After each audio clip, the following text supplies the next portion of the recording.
Oke, ini aku nemu kasus lagi di negara kita yang menurut aku kalian harus tahu sih kasus ini. Karena aku yakin banyak banget pembelajaran yang bisa kita petik dari kasus ini untuk terhindar dari orang kayak gini. Dan jangan sampai ya orang kayak gini ada di lingkaran keluarga kita. Karena memang apa yang udah dia lakukan ini bener-bener gila banget sih. Sampai hakim pun ya memutuskan dan menyatakan kalau orang ini benar-benar nggak layak hidup lagi. Jadi kayak gimana kasusnya? Langsung aja kita bahas. Tapi kayak biasa sebelum kita lanjut kita ritual dulu. Jadi siapin minuman dan cemilan kalian. Siapkan juga posisi ternyaman menurut kalian kayak gimana. Jadi kalau udah santuy, ya udahlah. Jadi soal kasus ini, yuk kita bahas.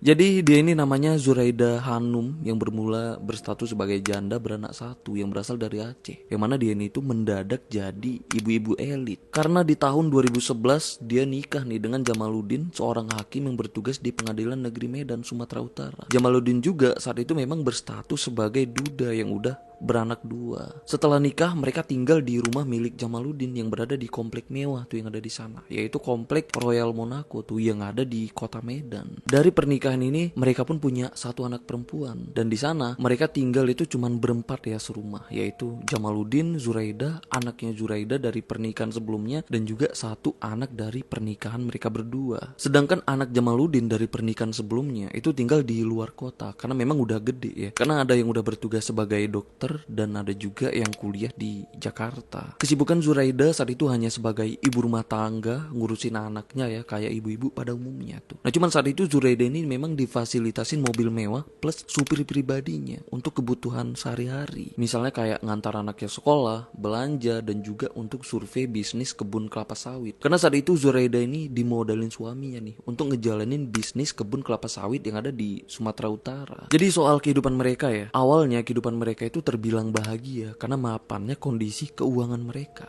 Nah tapi ternyata ini cuman tampak depan. Karena dibalik itu semua, setelah beberapa tahun mereka nikah, hubungan pernikahan mereka pun mulai renggang karena memang banyak faktor, terutama soal keserakahan Zuraida akan harta. Sikap Zuraida yang mulai mendominasi juga yang ngebuat Jamaluddin mulai ngerasa gak nyaman nih dengan Zuraida ini, istrinya sendiri. Yang akhirnya karena ini Jamaluddin pun mulai sering nih jajan di luar. Tapi entah gimana caranya ya, Zuraida ternyata mengendus perselingkuhan suaminya. Sampai Zuraida ini sering ngebayar supir pribadinya cuman untuk memata-matai Jamaluddin di saat Jamaluddin ini keluar rumah. Karena selalu merasa geraknya diawasin, pastinya Jamaluddin ngerasa nggak nyaman. Bukan cuma dengan situasi, tapi dengan sikap penguasa dan sikap posesifnya Zuraida ini yang makin hari memang makin menjadi-jadi. Yang akhirnya karena inilah Jamaluddin pun udah ngerasa nggak nyaman, nggak bahagia gitu ya. Yang akhirnya mulai berniat untuk menceraikan si Zuraida ini. Yang bahkan Jamaluddin sempat udah punya pengacara nih untuk perceraian mereka. Nah tapi di sisi lain Zuraida ternyata nolak untuk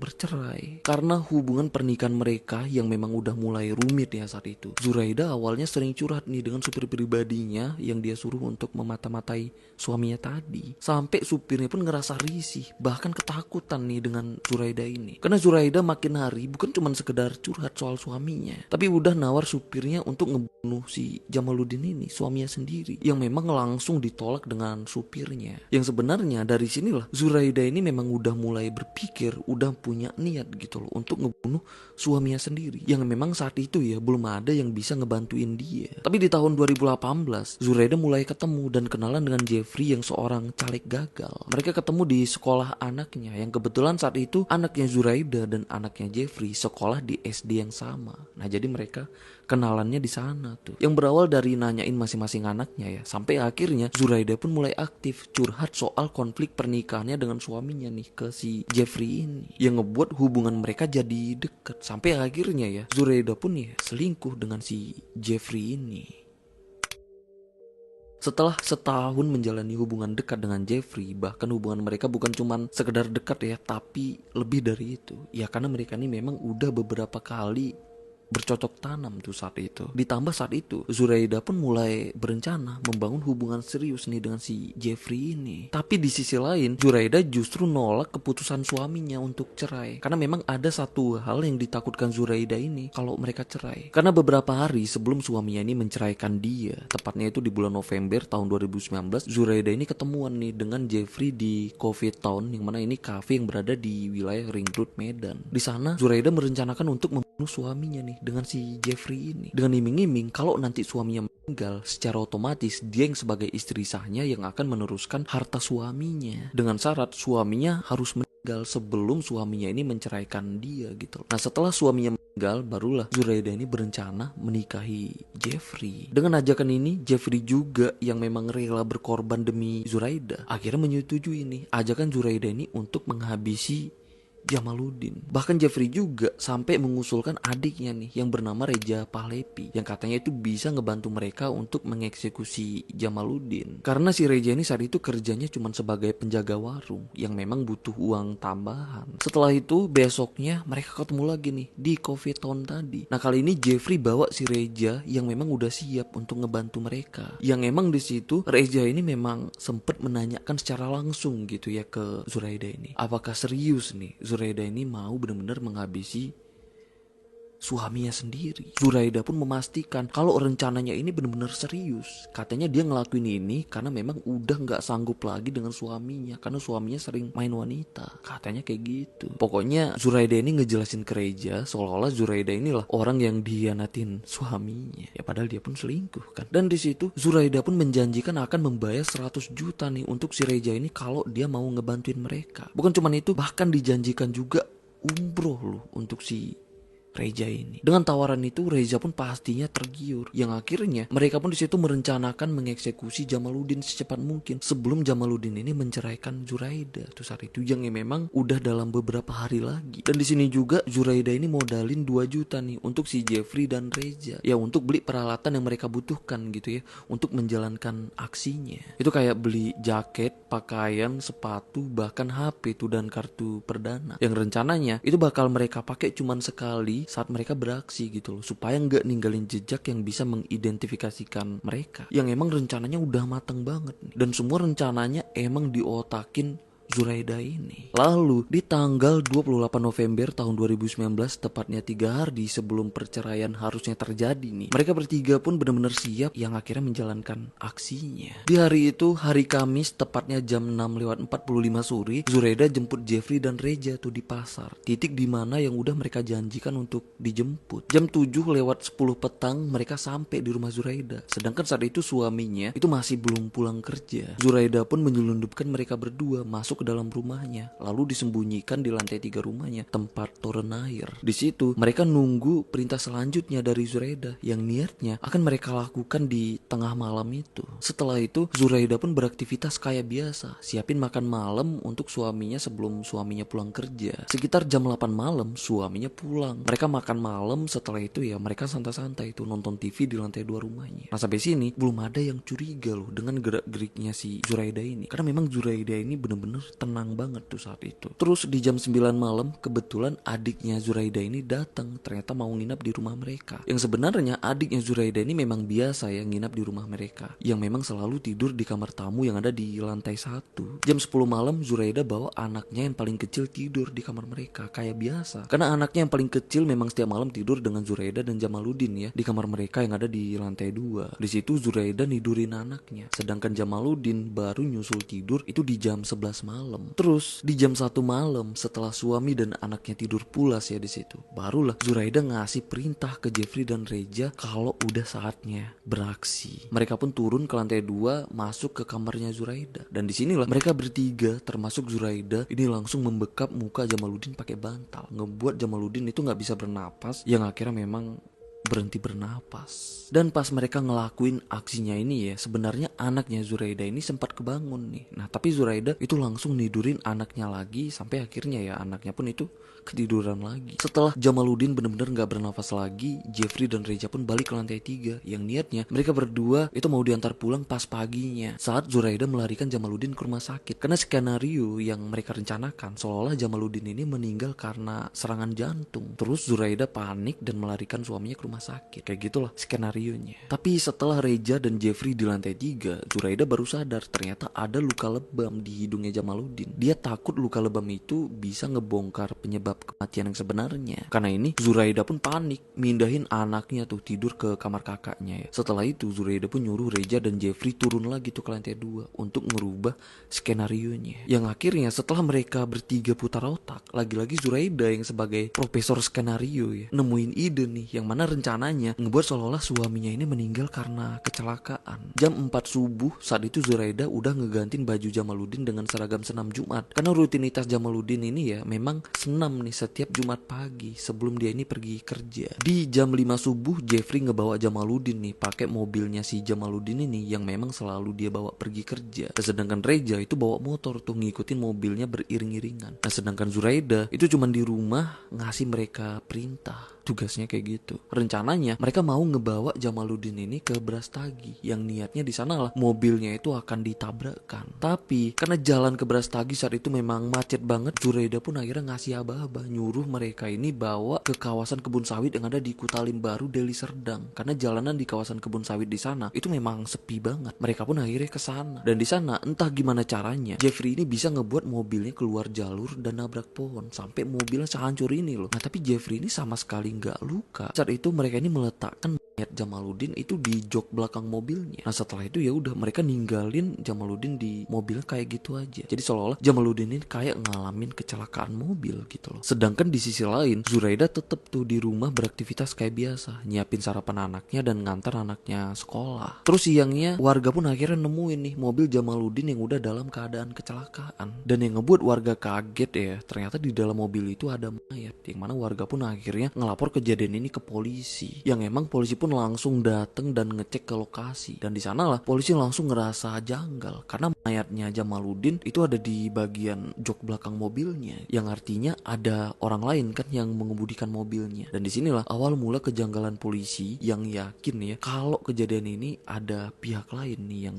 terlibat. Tapi saat itu polisi dan warga sekitar memang lebih fokus untuk mengevakuasi korban di mobil itu. Dan memang langsung dilarikan ke rumah sakit Bayangkara yang ada di Medan. Nyampe di sana setelah tubuhnya diidentifikasi, disinilah mereka baru tahu ternyata itu mayatnya Jamaluddin, seorang hakim yang bertugas di pengadilan negeri Medan. Pihak kepolisian pun saat itu langsung menghubungi seluruh keluarganya, termasuk Zuraida yang sebagai istrinya. Dapat kabar ini, Zuraida langsung datang ke rumah sakit Bayangkara saat itu juga. Nyampe di sana, Zuraida ini nangis histeris karena suaminya ya udah meninggal karena ngalamin kecelakaan. Bahkan di situ Zuraida ini kelihatan itu kayak orang yang paling menderita, orang yang paling berduka nih atas meninggalnya suaminya. Yang emang acting ini benar-benar berhasil banget, berhasil ngelabuin siapapun yang ada di sana. Yang awalnya semuanya ngira kalau suaminya ini meninggal karena kecelakaan. Biarpun sebenarnya saat itu polisi sebenarnya masih nggak begitu yakin kalau Jamaluddin ini benar-benar ngalamin kecelakaan. Nah karena saat itu ya polisi memang udah mencurigai kalau ini memang ada kaitannya dengan orang lain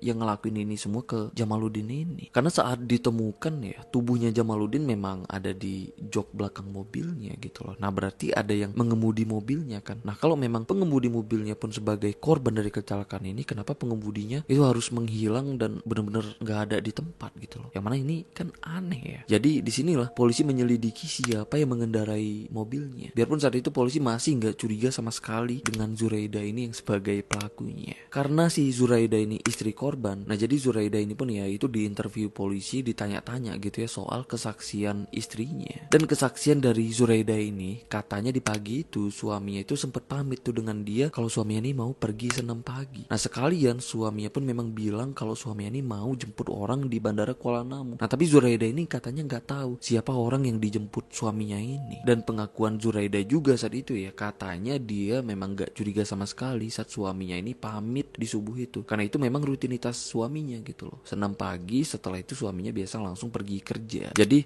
inilah kesaksian palsu Zuraida ini saat itu, yang mana saat itu gak ada yang tahu kalau ini tuh sebenarnya kesaksian palsu, bahkan gak ada yang curiga loh dengan Zuraida ini, karena ya actingnya Zuraida ini memang bener-bener gila banget gitu loh. Bahkan semua tahu kalau Zuraida ini adalah istri korban, orang yang paling berduka dari kasus ini. Bahkan banyak juga gitu ya yang nguatin Zuraida ini untuk tetap kuat gitu loh, karena dia baru aja kehilangan suaminya.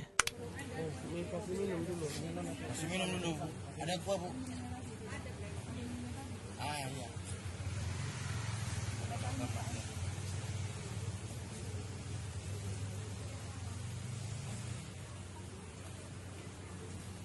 Dan juga semua skenarionya memang bisa dia tutup dengan rapi gitu loh. Dan memang semuanya udah terencana banget. Lalu saat itu ya, polisi itu sempat minta izin ke keluarganya untuk tubuh Jamaluddin ini diautopsi. Ya untuk memastikan penyebab kematiannya ini karena apa. Yang awalnya emang sempat ditolak Zuraida ini untuk suaminya ini diautopsi. Bahkan saat itu ya, Zuraida ini satu-satunya orang dari keluarganya yang menolak untuk autopsi. Dan karena itulah polisi mulai naruh sedikit curiga nih dengan Zuraida ini. Yang justru karena ini polisi merasa kalau tubuhnya Jamaluddin ini benar-benar harus diautopsi karena mulai ada kejanggalan gitu ya. Yang akhirnya tubuhnya pun itu diautopsi di Rumah Sakit Bayangkara Medan. Setelah diautopsi barulah ketahuan penyebab kematian Jamaluddin yang ternyata memang mengejutkan polisi. Yang ternyata Jamaluddin meninggal itu karena sesak nafas. Yang mana ini bukan sesak nafas karena penyakit. Itu kayak serangan jantung itu enggak ya. Karena Jamaluddin itu memang enggak punya histori penyakit jantung karena saat itu kondisi jantungnya itu normal dan sehat. Tapi Jamaluddin ini meninggal karena sesak jantung.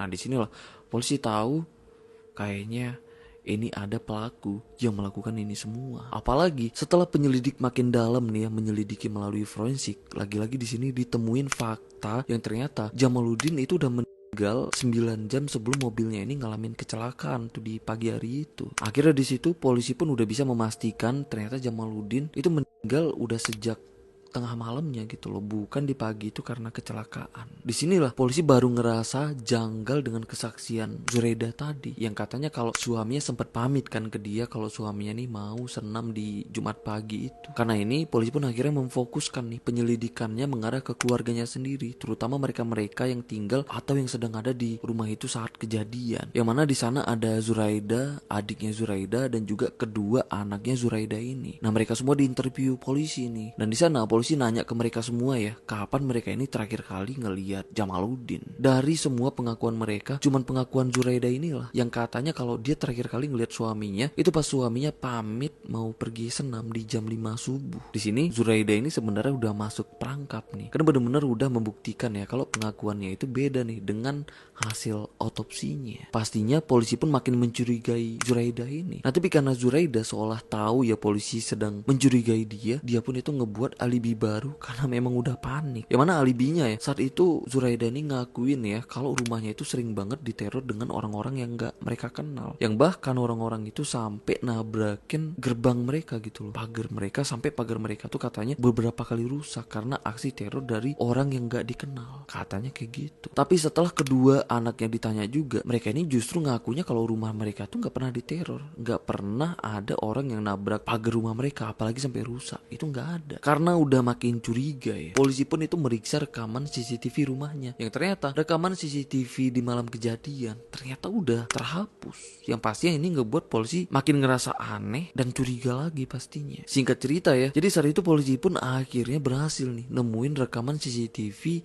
yang udah terhapus ini. Karena sebenarnya rekaman yang udah terhapus melalui digital itu sebenarnya nggak sepenuhnya terhapus, yang emang bisa diakses lagi gitu ya. Jadi ini semacam recycle bin yang ada di Windows gitu kalau kalian bingung. Ternyata di data recycle-nya itu belum terhapus semua. Dan dari sinilah polisi akhirnya nemuin rekaman CCTV di malam kejadian. Yang mana di sana ya memang kelihatan kalau Zuraida ini ngebawa dua lelaki yang gak dikenal masuk ke rumahnya. Dan kedua lelaki itu kelihatan di CCTV mereka ini keluar lagi tuh di subuhnya. Dan di situ mereka ini tuh ngebawa mobilnya Jamaluddin. Yang diikutin satu lelaki yang ngebawa motor yang iring-iringan nih di belakang mobilnya Jamaluddin. Yang mana ini juga kerekam loh di CCTV tetangga mereka. Dari rekaman CCTV inilah polisi pun mulai yakin Zuraida adalah pelakunya. Yang akhirnya karena ini ya, Zuraida pun itu ditahan polisi yang emang saat itu membingungkan seluruh keluarganya, bahkan membingungkan seluruh Indonesia juga. Karena kasus ini memang udah diberitakan secara nasional. Karena saat itu nggak ada yang tahu kayak gimana perkembangan penyelidikannya nih. Dan tiba-tiba ya Zuraida yang sebagai istrinya yang dikenal sebagai orang yang paling berduga atas kasus ini tiba-tiba ditangkap polisi. Makanya semuanya pada kebingungan. Dan saat itu polisi juga menyelidiki dan memburu dua lelaki yang kerekam CCTV tadi. Yang akhirnya ya gak butuh waktu lama polisi pun berhasil nih nangkap kedua lelaki ini, yaitu Jeffrey dan Reja. Dari sinilah akhirnya Jeffrey dan Reja mengakui semuanya dan membongkar semua skenarionya yang memang diotakin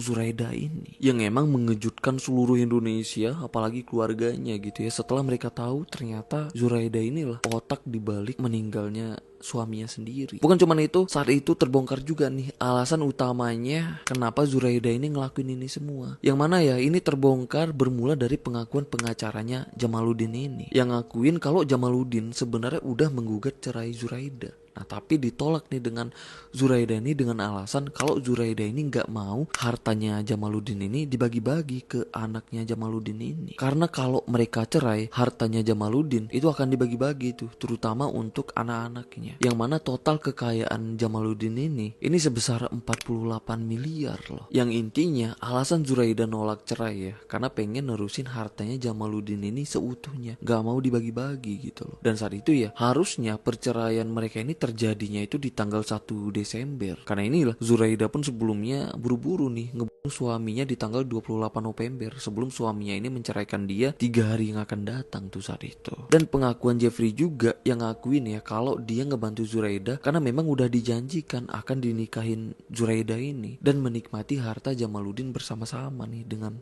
Zuraida dan Jeffrey ini. Gila nggak? Dan di situ juga Jeffrey ini ngakuin nih kalau dia memang udah jadi selingkuhannya Zuraida ini selama setahun terakhir bahkan. Bahkan di pengadilan Jeffrey juga mengakui ya, sebelum mereka melakukan ini semua ya, sebelum mereka mengeksekusi Jamaluddin, ternyata Zuraida dan Jeffrey ini sempat bercocok tanam dulu loh di mobil. Yang akhirnya ya, karena ini semua di persidangan hakim pun itu sampai geleng-geleng kepala nih, nggak nyangka dengan semua yang udah dilakukan Zuraida ini. Apalagi ya dengan skenarionya yang semuanya itu memang berasal dari otaknya loh, yang emang hakim pun menganggap Zuraida ini gak layak hidup lagi karena apa yang udah dia lakukan ini bener-bener nggak manusiawi gitu ya. Yang akhirnya hakim pun menjatuhi hukuman terberat nih untuk Zuraida yang dianggap sebagai otak dari kasus ini. Menjatuhkan pidana kepada terdakwa Zuraida Hanum oleh karena itu dengan pidana mati. Lalu inilah reaksi Zuraida ini ya setelah hakim menjatuhi hukuman mati nih untuk dia. Cukup kecewa saya dengan putusan ini. Mereka lebih melihat ke jabatan dia tanpa mempertimbangkan naluri saya sebagai seorang perempuan.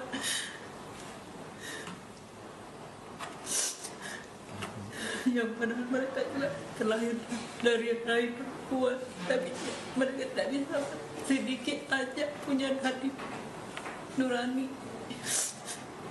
Seolah saya paling bersalah di sini, tanpa sebab apapun saya berbuat seperti ini. Jadi sampai di sini pun ya dia masih merasa bener loh. Gila gak sih? Tapi menurut aku nih ya, ini orang bener-bener bahaya banget sih. Karena kalian lihat nih ya, gimana tenangnya dia, gimana actingnya dia saat dia ini di wawancara media. Yang mana saat ini ya statusnya itu masih istri korban. Mau jumpa siapa, mau apa, karena kan itu memang udah rutinitas dia gitu ya. Tidak mungkin saya apa gitu kan. Ada peristiwa, mungkin ada teror, mungkin ancaman atau ada. Kalau setahu saya enggak, itulah selain yang pernah menabrak pagar itu. Yang padahal dialah pelaku yang sebenarnya loh. Dan dia sendiri tahu gitu ya kalau dialah pelakunya. Tapi dia bisa setenang ini. Oh ya, soal Jeffrey dan Reja, pastinya mereka berdua ini pun dihukum gitu ya. Tapi hukuman mereka ini jauh lebih ringan. Yang mana Jeffrey ini dihukum penjara seumur hidup. Sedangkan Reja itu dihukum 20 tahun penjara. Gimana nih menurut kalian soal kasus ini? Komen di bawah. Karena aku penasaran banget nih. Gimana pendapat-pendapat kalian? Oke lah, sampai sini aja pembahasan kita tentang kasus ini. Yang menurut aku ini kasus memang gila banget. Dan semoga ya, dari semua kasus-kasus yang udah kita bahas, semoga ada gitu loh pembelajaran yang kita petik sama-sama gitu ya. Jadi yaudah, sampai sini aja pembahasan kita tentang kasus ini.